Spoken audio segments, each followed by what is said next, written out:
दोनों भाई अलग अलग अपने दरवाजों पर बैठे यह सब नजारा देखते रहे।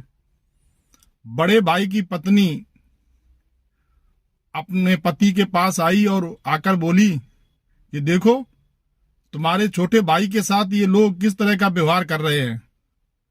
बड़ा भाई बोला, क्या करूं, वो इसी लायक हैं जो वे व्यवहार कर रही हैं।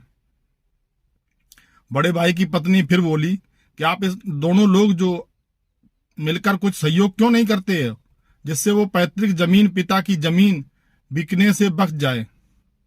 बड़ा भाई बोला, मैं क्यों कहूं जा करके, मुझे क्या लेना देना। उसने जो किया है वो भरेगा, वो खुद मुझसे बात नहीं करता है। बड़े भाई की पत्नी बोली कि आज अगर तुम मुसीबत में तुम उसके साथ खड़े नहीं होगे तो आने वाले समय में जब आप पर मुसीबत आएगी, आप पर भी कर्जा है। आप पर जब तगादे वाले आएंगे तो तुम्हें परेशानी होगी। लेकिन बड़े भाई ने एक भी बात नहीं सुनी।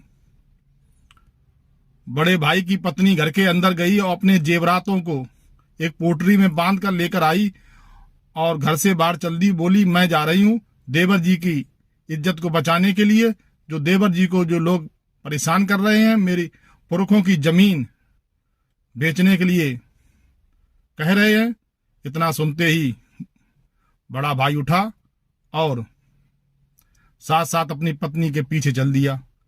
बड़े भाई और भाभी को जाता देख छोटा भाई जो दूर बैठा था वह भी बड़े भाई के पीछे हो लिया। दोनों भाई और बड़े भाई की पत्नी को आता देख छोटे भाई के आंखों में आंसू आ गए और भागकर बड़े भाई के कदमों में गिर गया।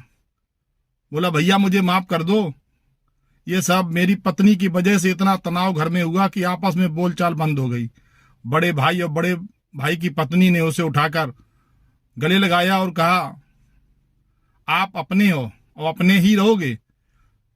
और उन साहूकार जो आए हुए थे उनसे कहा, आपका कितना पैसा हमें बताओ, हम दोनों भाई इसके पैसे को अदा करेंगे।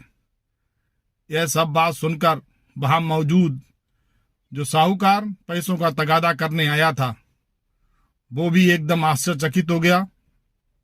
और तीनों भाइयों को इकट्ठा देख वो साहूकार कहने लगा कि मुझे अब पैसों की कोई परवाह नहीं है। मुझे सबसे बड़ी खुशी है कि मेरी वजह से आप तीनों भाइयों में पुनः प्रेम और स्नेह हो गया।